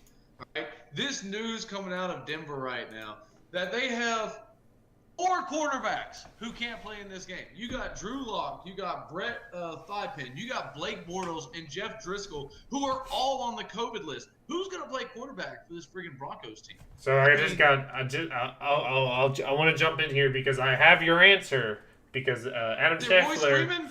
So Adam Scheffler has reported they took off the practice squad receiver Kendra Hilton is expected to start as quarterback. A receiver is expected to start as quarterback for the Broncos. He was a quarterback at Wake Forest early on, all right? In his first 3 years of Wake Forest, he was a quarterback there. So I get that. Also, they were talking about Royce Freeman, the running back, has a chance of doing that. So you're having Kendall Hilton, all right, who was a quarterback at Wake Forest, who hasn't thrown a ball in a competitive situation in 3 years or so. All right. He's done it recently. Well, this is going to be really interesting to see. I mean, what if this guy comes in and just lights it up? I mean, they got some help out there. I mean, just, hey, man, if he has a strong arm, just throw it deep and let Jerry Jeudy go do his thing. Well, I would totally agree with you if it wasn't against the Saints defense. If it was anyone else, I would totally agree with you. But this Saints defense, the last 2 weeks, they have destroyed quarterbacks. First was Tom Brady, and then Matt Ryan. This defense has locked in, and especially with Drew Brees being out, they have definitely rallied around and saying, hey, Drew Brees is out, but the one thing we need to do defensively, we need to pick up our game even more, and I think they did that. So, before this whole quarterback incident, if Drew Lock was it, I was actually thinking this could be a trap game for Denver. But with no of the quarterbacks, and they're going to a receiver that was a quarterback, played some in college, how the Saints defense looked, it doesn't look like it's going to be an ugly game, very ugly, especially if they can't get a running game going. If they can't get a running game early with Gordon, it's not going to look good. Can we talk about for a second how good Taysom Hill looked last week? Mm-hmm. I mean, we thought that he was going to be a straight game manager, and don't get me wrong, a game manager he was. But the way that he put that team on his shoulders, took command, you can tell that man has been in the room with Drew Brees for a number of years now. It was really awesome to be able to see him finally step up into that starting role, and then on top of that, have a fairly decent game. I mean, it wasn't the same Taysom Hill that we'd seen in the past. I mean, the guy went 18 for 23, threw for 233 touchdowns. I mean, we're talking about a guy that hasn't truly played quarterback in years, right? Mm-hmm. Had 10 carries for 49 yards and 2 touchdowns. I mean, what a game by him. Awesome to see. You know, I love seeing these guys really make pushes and do things that they're not expected to. There's a lot of talk that, hey, Jameis Winston needs to be the starter. What are they thinking here? But, you know, the 30-year-old coming through in the clutch for him, awesome to see what he's done. And you can see the progress he's made there under Sean Payton and Drew Brees in the last 3 years. It seemed like I think we all thought James Winston was going to be the starter, and we also said that Winston will probably give him the best look. But I think it came down when hearing that Sean Payton, a lot of people didn't agree with Sean Payton going Taysom Hill. I think it was when Taysom Hill signed a contract, and it was like Taysom Hill said, "I'll sign with you, but if I get in a situation when Breeze goes down, I want to be thrown in the starter, not like the last year where it was Teddy being thrown in over whoever said Teddy was the better quarterback that could do better. I think it was going back to the contract negotiation, if the opportunity comes up, him going in the starter, Breeze gets hurt, I think uh, Peyton stayed on his word and said, "Oh, here could be my starter." So, but I Well, do. the other thing that always helps is when you have Alvin Kamara there in your backfield. Mm-hmm. I mean, that never hurts. And no matter who's quarterback for you there, that's always going to give you a chance. And you know what? This is the game. I mean, we're literally having a game with no quarterback.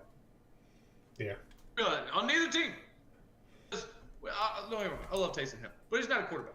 Okay. One thing. He's playing quarterback, and he did really well playing quarterback, Yep. but he's not a quarterback. He is a more athletic version of Tim Tebow. And the thing is, neither team has a quarterback right now, unless you throw in Jameis Winston, in which case, then you're giving the game to the Broncos. I do want to say two things real fast. I'm actually forgetting. These are kind of off. One thing about about this game, it's hugely picked for the Saints. 15-point favorite. So there's just 2-touchdown game. This is going to be. But if you're a bettor and you're somehow thinking a receiver could beat these Saints, I think the odds are like $900, like $1,000 if you're betting on the Broncos. And the other thing was, I put $1 on the Broncos just so I put $1,000. Yep. I got it right. And the other thing was, I know we don't really talk about fantasy. I'm not playing fantasy this year. I wish we would, but I didn't. I wasn't able to do it. And I was hearing about it. So whenever there's a player, they never take away a position. So Taysom Hill was considered in the tight end spot. So last week when he was starting, they decided that he got the quarterback. So he was quarterback, but they said they never take a position away. So he was considered a quarterback tight end. Well, in the tight end spot, he was the number 1 tight end in fantasy points last week. I'm sure. I'm sure. Let's go on to the next game here on the list. We got the 4-6 49ers going into LA to take on the 7-3 Rams. This is going to be a really good matchup. They played earlier this year. The Rams have now lost 3 straight to the 49ers. Right? But this is a very different 49er team than we saw in that first matchup. What are your thoughts here? What needs to happen? I haven't looked at the injury. Is any of the running backs back this week? So I think I've seen maybe one of them is back. But that's the biggest thing. The Rams looked good to all right last week against Tampa, and like I said, that the passing game looked really good, but the run offense did not look good against Tampa. They couldn't get anything going, but the defense also in the second half they turned up. So for me, the biggest thing for me, I want to see this Rams team get back to full speed of running and passing the ball, because we know what they can do passing the ball. Woods and Kupp, they just tormented this defense, this Tampa Bay secondary. Seeing Richard Sherman is going to be playing, so I don't see them being able to throw the ball on the San Francisco defense like they did for Tampa. But I want to see this Rams offense getting back to their run game. And for San Francisco, I know they have a lot of injuries. For them, they got to keep this game close. They can't get in the shootout because offensively they don't, with all the injuries.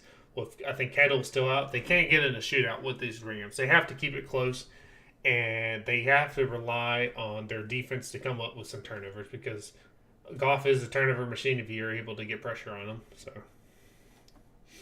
absolutely, if the Rams can get that outside zone working in their favor, get into a little play action. I don't think is Nate Mullins still starting for the 49ers? Yeah. Or Nick Mullins. I just don't think that. He hasn't been very good for him. I know he's been put into a lot of tough situations. We haven't been able to run the ball. You're forcing him to stand back there in the pocket and just take shot after shot after shot. But if you look at this season alone, he's averaging 43.2 QBR. Excuse me? 43.2 QBR.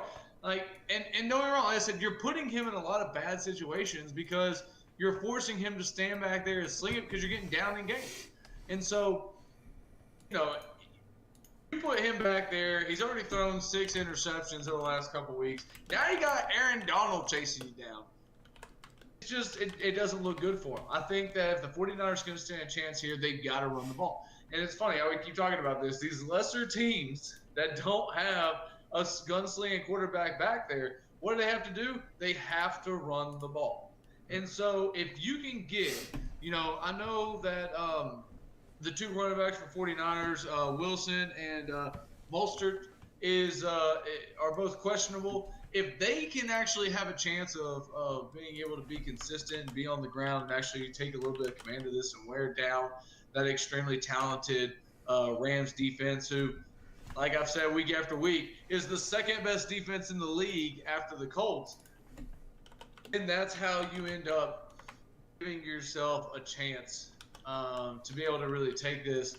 But it's gonna be a close game. I think it's gonna be a battle. These teams know each other very well. But I think the 49ers are gonna need some help to be able to pull this one out.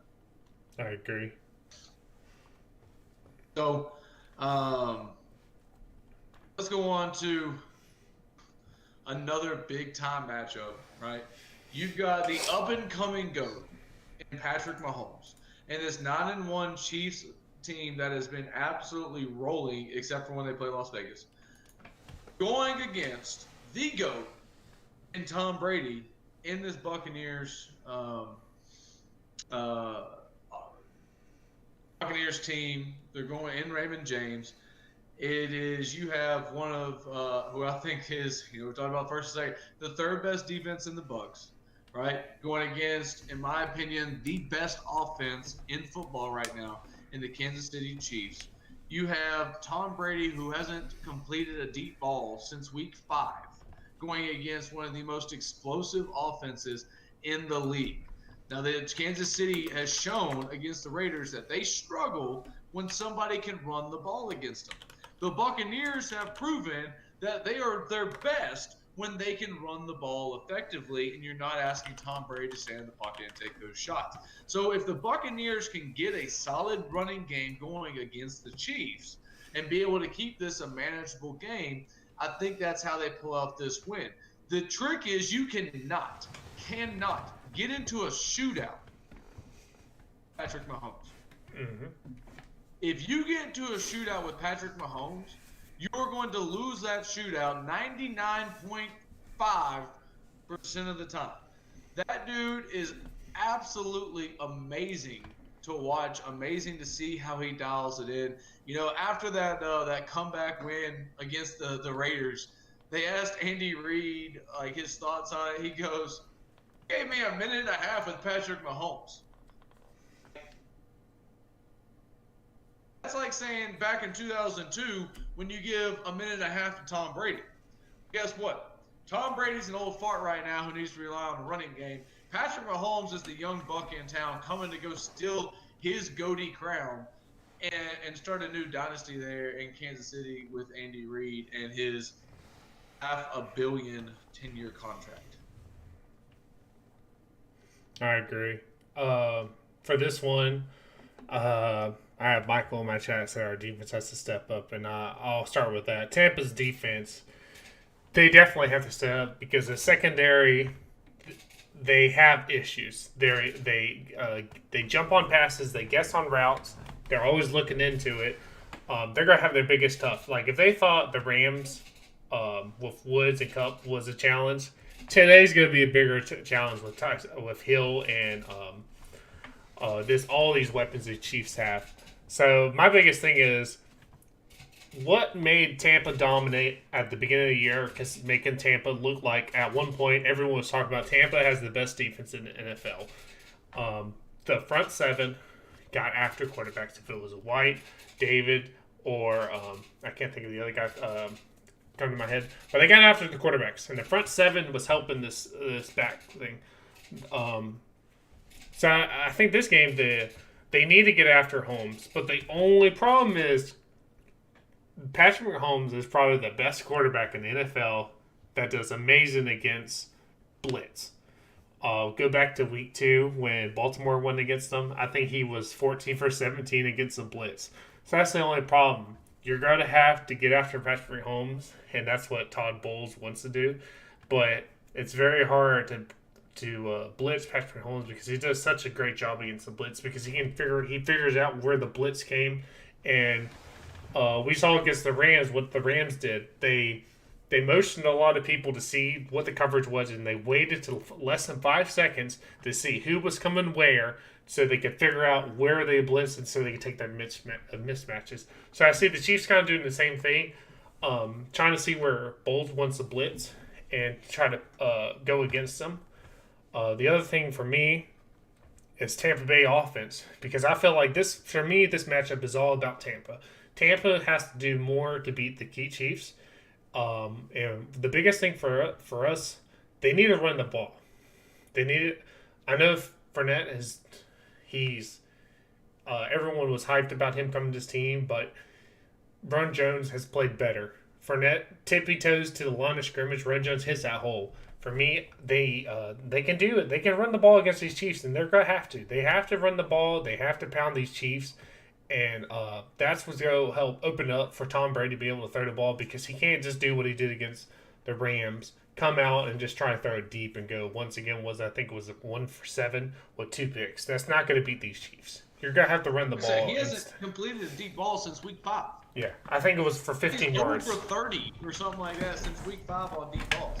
And, so we talk about, why the Buccaneers are the third best defense in the league right now. It's because they hold opponents to an average of 73 yards on the ground a game. If you hold your opponent to an average of 73 yards on the ground a game, you stand a chance. Here's the problem. They hold their opponent in the past to 160. Chiefs average 310. I don't care if the Chiefs can run the ball, which they can, by the way. They have a very good rookie running back there in CEH. And that dude can friggin' go. I mean, Edwards can friggin' go. As how he fell to the last pick of the first round blows my mind. I mean, what he did at LSU was absolutely remarkable. Dude can go. But you still got Pat Mahomes, man. You got Tyreek Hill. And I think you have Hopkins or Watkins is coming back, right? Yep. He's back in the lineup. He's back. Travis Kelce. I mean, it's just I don't care if they can run the ball or not because this is a very good Tampa team that stops the run. What they can't do is they can't stop the pass. So I'm going to take my Super Bowl MVP with all of these weapons that I have. I'm going to sling it around all over the place and dare you to come after me. Then you know what? When they start dropping off and they started having to use 8-man in coverage because it's the only way that you stand a chance of stopping them, now I'm going to start running the ball a little bit. But I think Kansas City can win this game even if they don't rush for more than 50 yards as long as they don't make critical mistakes. Well, I would agree. If you have to ask me, if you're asking me who needs their run offense more, Kansas City or Tampa, it's big. I was like, Tampa needs their running game. Chiefs can win this game without running the ball.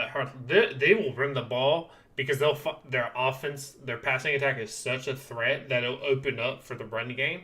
But Tampa, I don't think they can go out there and just throw the ball. Like, they will have their matchups against this Chiefs. This Chiefs defense is does have some holes in it because they're not playing like we saw last playoff season or last year. But Tampa needs their run game. They need this run game to open up this pass defense because, like we saw what the Rams did. Now, the Chiefs don't have that lockdown receiver like Ramsey and stuff like that. But for me, Tampa needs that run game because they don't want to try to get in a shootout with this Chiefs team. Oh, no, you can't. You have to.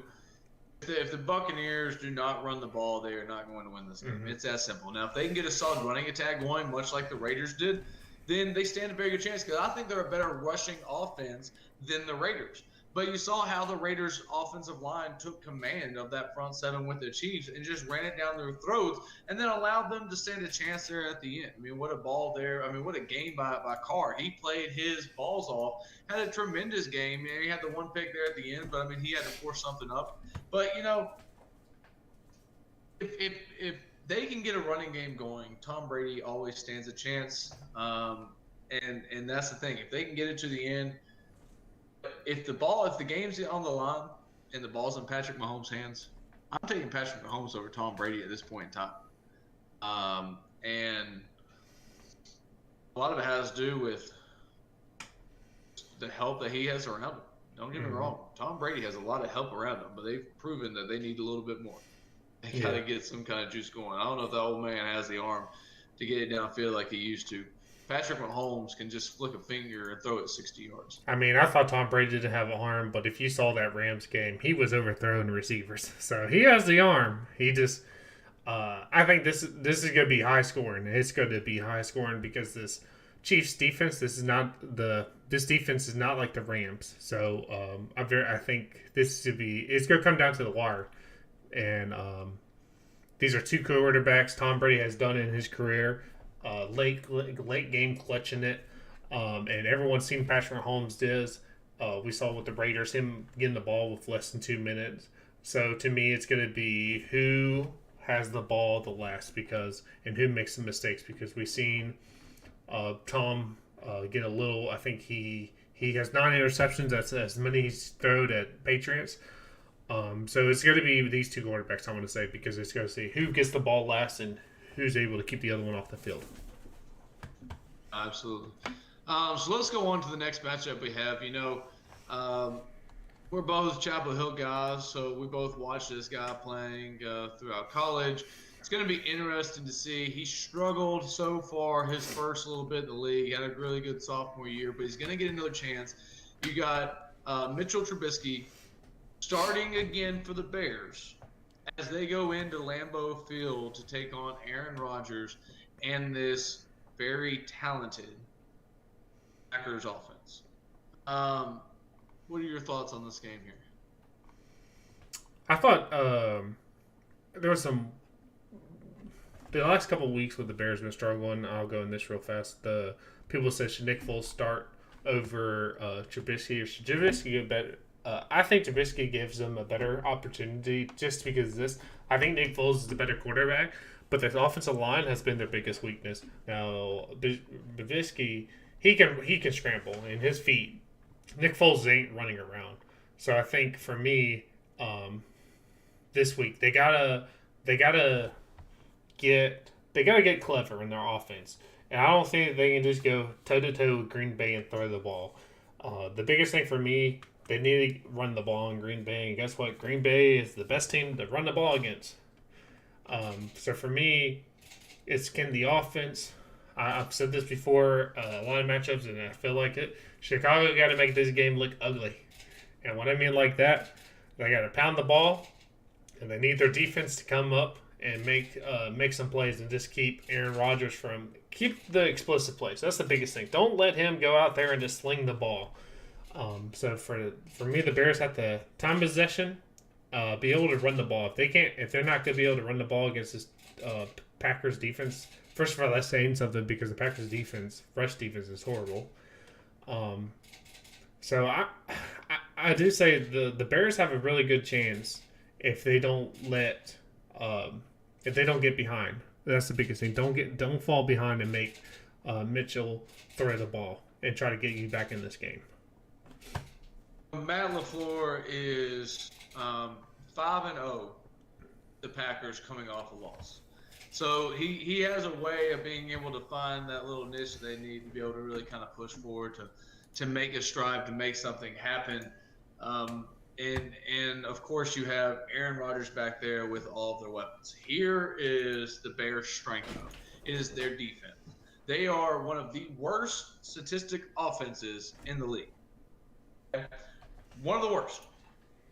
Their defense has been done enough to be able to keep them in games and allow them to pull it out the end. So I think if their defense can get the Packers off the field on third down because they have one of the best defenses on third down. Get them off the field, stand a chance. But the Bears have to be able to run the ball and take some pressure off of Trubinsky. He's got to be able to run the ball. They've got to get some quarterback zone read in there to be able to pull a man out of coverage, to be able to really attack him and to keep him accounted for, just slow them down enough so he can make throws on him a little bit easier. But, I think it's going to be a tough game for the Bears if they can't get this offense rolling. Now, granted, they are due to finally do something. I think they're going to score some points against this Packers defense. But like you said, if the Packers are scoring too quickly, it's not going to happen. They've got to be able – it's got to be a slow grind to the end. If it's not a slow grind, it's going to be a long day. Mm-hmm. I totally agree. So let's go on to the next game that's going to be happening. I think it's tomorrow night. You have the 7-3 Seattle Seahawks going into the 3-6 Philadelphia Eagles. Before we even get talking about this game, if the Eagles win this, they're tied for first in the division with the Washington football team. I think they lead. I think they're still fighting for a championship within the East. They're Matt, still let me leading ask you it. here. Redskins the Washington team is right now. No, I was gonna say I think if the Eagles win, they'll still be winning the division since they have that tie with the Bengals. Yes. All right, so let me ask you this. All right. Who comes out of the NFL East? Who's going to end up winning that division? And then are they going to at least be a 500 team? No, they will not be a 500 team. That means you're trying to tell me that they're going to only lose one game. That's very doubtful. For me, I want to say I thought the Eagles had the better chance, but lately they have just looked awful. And they still have a chance because they have that half game, but their remaining schedule looks very rough. So for me, it's a three-way race. Right now, I think Washington has it, but the only problem is Washington doesn't have the easiest schedule. They still got to go at Pittsburgh, tough game, at San Francisco, and we're starting to see some of the San Francisco's injuries are coming back. Going to play home against Seattle, home against Carolina. Both of those games are going to be tough, and then at Philadelphia, So, and then you're looking at Dallas. Yeah, they lost to the Redskins, but their remaining schedule is very favored. Minus the Baltimore game at Cincinnati with Joe Burrow, I don't really see Dallas losing. Home against San Francisco, another tough game, but then they got Philadelphia and then at Green Bay, or at I don't say Green Bay, at New York. So how much it hurts Can they me. be sleeping giants? Yeah. Can New York be a sleeping giant? I mean, they got the Bengals without Joe Burrow, right? Today, that's who they're playing. They got the Bengals without Joe Burrow. Then they got Seattle, which, Seattle's probably going to run through everybody in the division anyway. You got the Cardinals, who's probably going to run through everybody in the division anyway. But they can beat the Browns. Mm-hmm. They can't beat the Ravens. And they can beat the Cowboys. Does it only take 2 wins? But Or is it going to come down to the very last game of the year with Washington and the Eagles? Yeah. And is that tie with the Bengals going to give them the edge over Washington? Nobody has an easy schedule going into it for the rest of the way out. Nobody is guaranteed. I don't think the Cowboys are playing good enough football right now to be considered. I would take the Giants over the Cowboys because, at least the the Giants are fighting their butt off. Yeah. I don't see it. And you look at the Eagles. The Eagles even has a harder one because they got Seattle, Green Bay, New Orleans, Arizona, and then they finish out with Dallas, Washington. So I want to say the difference with the Eagles is the Eagles have the talent. They do, but they have Eagles injuries. Have so the talent to be able to do it, and they have 2 more division opponents that they can beat and stand a chance of. So, if you're asking me, I think the Eagles have the best chance of coming out of the division, and I'm with you. No, they will not be a 500 team. I think they're probably going to be closer to that 6-7-1 record. Yeah, and I'm going to go. It's going to be week. It's not going to be until I want to say week 16 we'll start seeing, but it's going to be the last week when we're going to see who wins this division. But out of these teams and how they've been playing, I'm going to go with the Washington Redskins just because this defense, and I like from the offense, Alex Smith just has to do enough and not cost them the game. I think Washington could come out of this division. I think Washington could too. I mean, if they can stay consistent on offense with Alex Smith back there, and especially the way they're running the ball against the Cowboys, if Washington can continue to stay that balanced on offense and stay in that, I think they need to strengthen up their secondary a little bit. But I think they do have a chance of being able to make this out. So, with that being said, what do the Eagles have to do today to be able to beat the Seattle Seahawks? They need to take the ball out of Carson Wentz's hands. Put in Hurts. I heard Hurts will be playing a little bit more just because Wentz was still a little banged up. But they just need to get the ball out of Wentz's hand. The biggest thing that's hurting Philadelphia, minus the injuries, Wentz leads the NFL in turnovers. He gives the ball up too much. You're not 14 picks and 10 fumbles. You're not going to win in the NFL losing the turnover difference, giving the ball up. And if you do this against the Seattle Seahawks, who we've said they probably are up there, maybe I would think the biggest, I would take them number one to the most explosive offense with DK, Metcalf, and Locke. And Russell Wilson, what they can do. So if you're turning the ball over, I don't even care. If it's 2 turnovers, this game is over because that means you're giving the ball back to Russell for 2 more times, probably with great field position. So, yeah, that's 14 points automatically, I'm saying. So, for me, they can't turn the ball over. No. And if that's going to happen, they're going to have to bench Wentz and play more Hurts because Wentz, that's not natural. A couple weeks ago after their loss, they asked about Wentz. Wentz says, I'm going to make those throws. That he's not changing. I'm going to throw those, make those throws. So, for me, you got to bench him.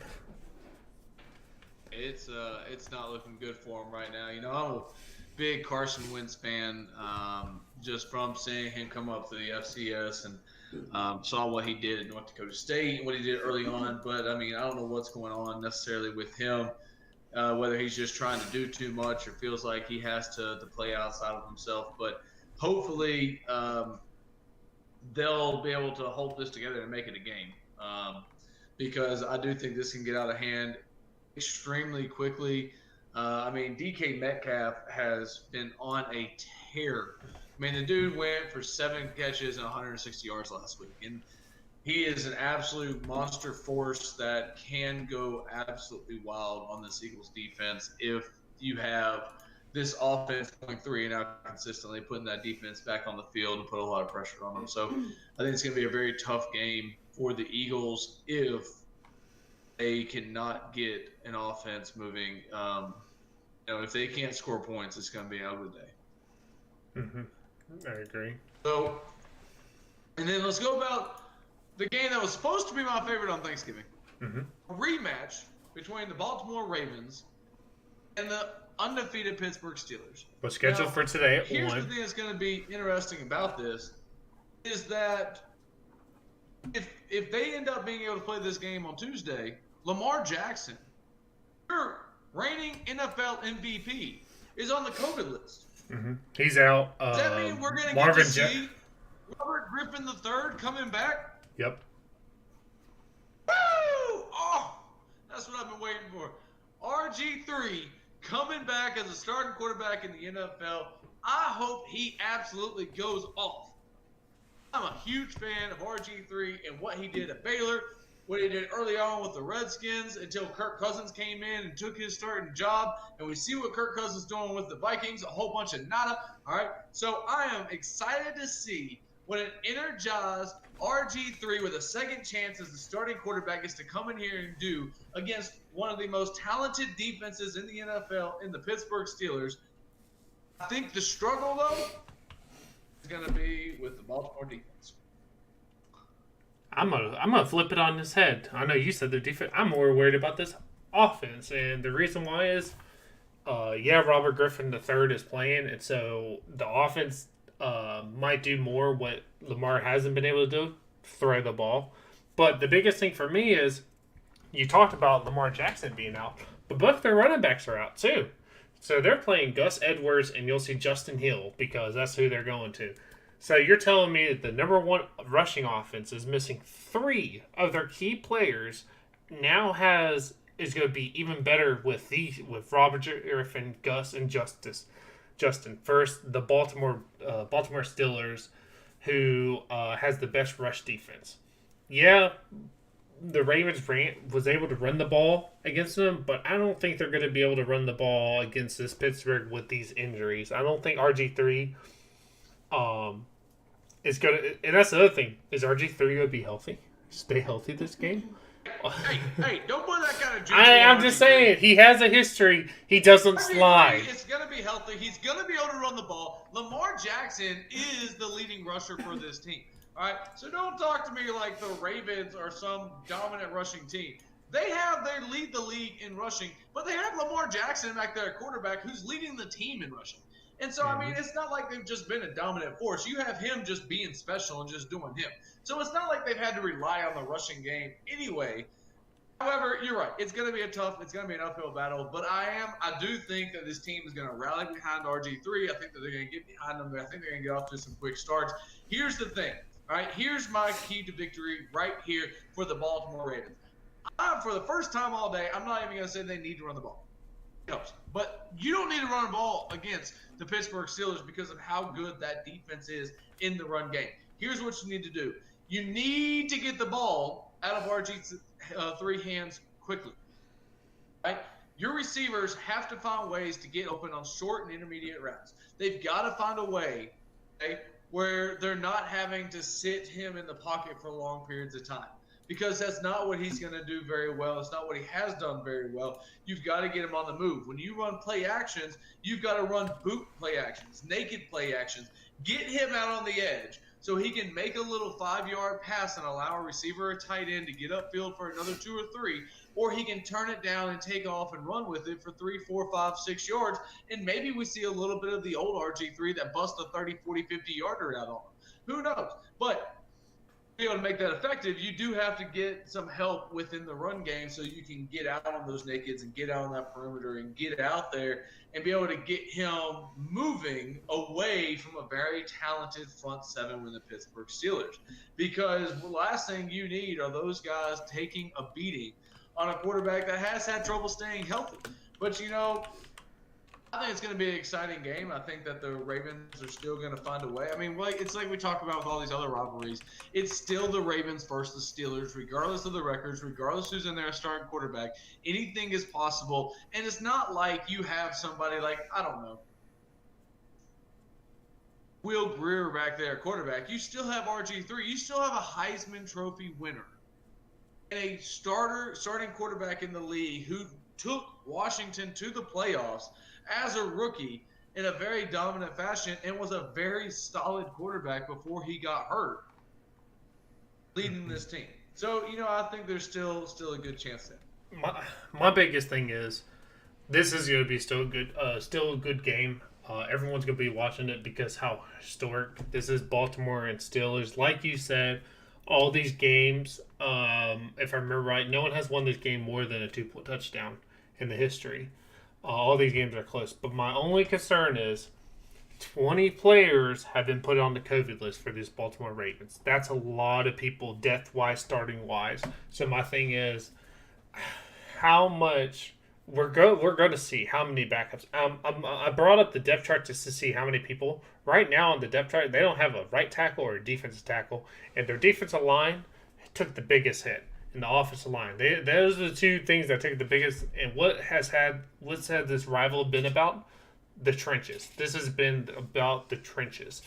And what did we see against the first time they played? The Ravens got after this Pittsburgh defense, and they were able to run the ball. The front seven had a huge impact in that first half. Second half was more of Lamar Jackson turning the ball over 4 times, but most of the first half. I think if Lamar didn't turn the ball over, Ravens would have won that game. But minus that, it's going to be because you're not going to have lean on those dominant front sevens for Baltimore because they're all on COVID. So to me, that's going to be the biggest factor.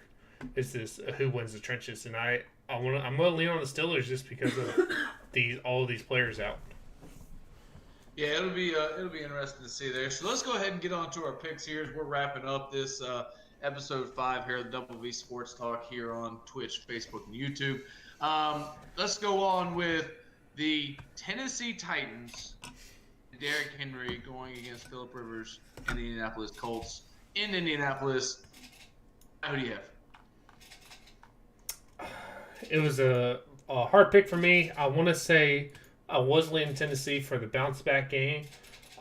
They beat the Ravens last week, but for me, I'm going with the Colts. They're hot, and I'm going to say they're going to stay hot. You know, I'm going to agree with you. After that win they had against the Packers, I think I'm going to end up sticking with the Colts as well. With the going on to the next one, you got the Carolina Panthers going to Minnesota Vikings. Man, I'm going to go ahead and let you know right now, I'm on the Teddy Bridgewater train. He's coming back. This Panthers team is rolling.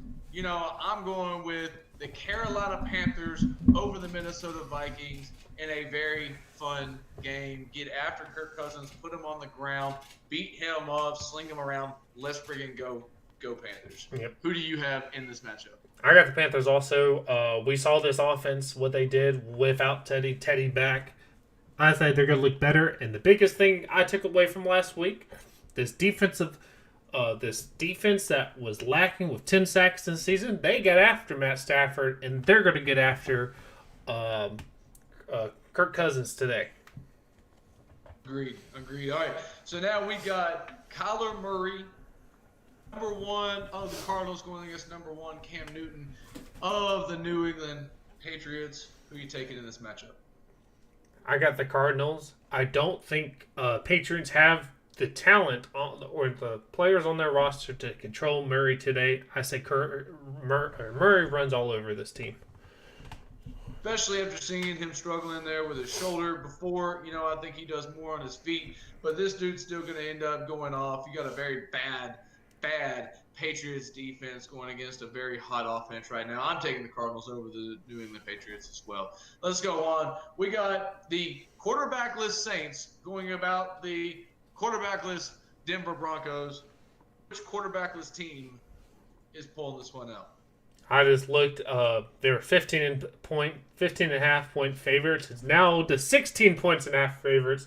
You might see the white flag come out for Denver if this offense can't do anything against the Saints defense. It's going to look ugly. I got the Saints. Yeah, I got the Saints too. This is going to be tough. You know, if the Saints defense was worse, then maybe they would stand a chance here. But the Saints just have too much talent on offense running around. You make it easy for Taysom Hill back there. I mean, you could probably put in Jameis Winston and they'd still find a way to win, even if he threw 28 picks.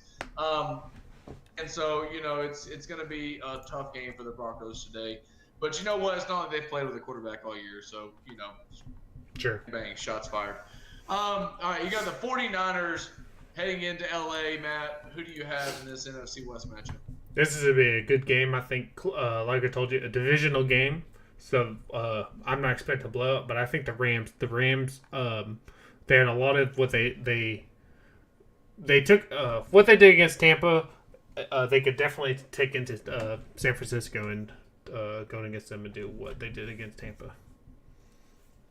I'm pretty sure you're looking at my cheat sheet right now, and you're taking all my teams. So, you know, I'm taking the Rams too. Aaron Donald has a field day. This 49ers offense struggles to get anything going. I think it's going to be a low-scoring game, but I think it's going to be a dominant game, 24-10 Rams. Let's go with the Chiefs heading into Bucks, Raymond James there in Tampa Bay. Who are you taking in this game? The Super Bowl MVP or the Super Bowl MVP? I'm going to say this game is going to be, like I said, we talked about, this is going to come down to the wire. Tom Brady is also, when games lost, he does bounce back. But I think the Chiefs offensively is too talented, and this Tampa Bay defense scares me how they've looked the last couple weeks. I got Chiefs. I think it's going to be a very tight game. I think it's going to be close. I think it's going to be high scoring. I think it's probably going to be a 31-28 battle, maybe even a 35-32 battle. But, at the end of the day, I do think the Buccaneers are going to run the ball in this Chiefs defense, which is what's going to give them a chance. But I'm not betting against Patrick Mahomes. That is just a foolish thing to do at this point in time with what's going on. I'm going to take Patrick Mahomes and Andy Reid in that offense against a struggling Bucs secondary. So let's go on. You got Mitch Trubisky in the Bears going against Aaron Rodgers and the Packers in Lambeau Field. What you got? I think the Packers, they're embarrassed over their Colts loss after having that 28-14 lead. They're coming back and they want to make a statement because this is against the Bears defense. They want to make a statement today. I really want to say the Bears because I think the Bears have a really good chance at making this game or even beating them. But once again, Aaron Rodgers isn't going to lose 2 straight after just losing 1 to the Colts. Any other week, I'd probably take the Bears and just think that they have a way of making it happen. But, the Bears have looked really bad here lately. They're going with a new quarterback. It's going to be interesting to see what's going to happen. But I do think the Packers are going to end up dominating this game. Let's go with the Seahawks at the Eagles. I know you're taking Philly fly. I'm taking more Eagles dive. Like I said, I got Seattle. I'm getting big just because if Carson Wentz is out there and he's going to turn the ball over, like I said, this might be Russell Wilson might throw up maybe 6 touchdowns today if Wentz is giving the ball up. Give him to that with the nickname. Give him to him Wentz. It's going to be a tough day for the Eagles. I don't know if anybody in the NFC East wins another game outside their division, except for maybe the Giants versus the Bengals. Other than that, the only wins that are coming out of this are coming out of the division. I got the Seahawks too. I don't see them taking on the Eagles here. And then, Matt, let's just go ahead, and if we end up getting our Tuesday-Thursday matchup, let's go ahead and just throw it out there. Who do you have in the Ravens versus Steelers if we actually get to see a game on Tuesday night? Yeah, if there's any more outbreaks. I got the Steelers just because my only reason I still think this is going to be a close game, but I think the Steelers will pull it out just because when you're missing 20-plus players onto COVID reserve, that takes a hit on your team. I know you have the next person up, but that's still a big hit to come over. No, I agree. I'm taking the Steelers as well. I think they're just too talented to go against a team that's already in shambles. And so it's going to be interesting to see what ends up happening there if we get a game on Tuesday, which should be a lot of fun to watch. But, we have reached our time. Once again, we appreciate everybody that's tuning in today that helped us along the way here with our 5th episode of the Double V Sports Talk. We are here every Sunday morning at 11 a.m. We are on twitch.com/BuckHeels. That is BuckHeels. And twitch.com/Bolzie, BOLZIE. We are also on the Double V Sports Talk on Facebook and YouTube. You can catch all the previous episodes then. We'll be back on here again next Sunday. But appreciate everybody tuning in. Looking forward to seeing you guys next week. Until then, Double V Sports Talk, we out.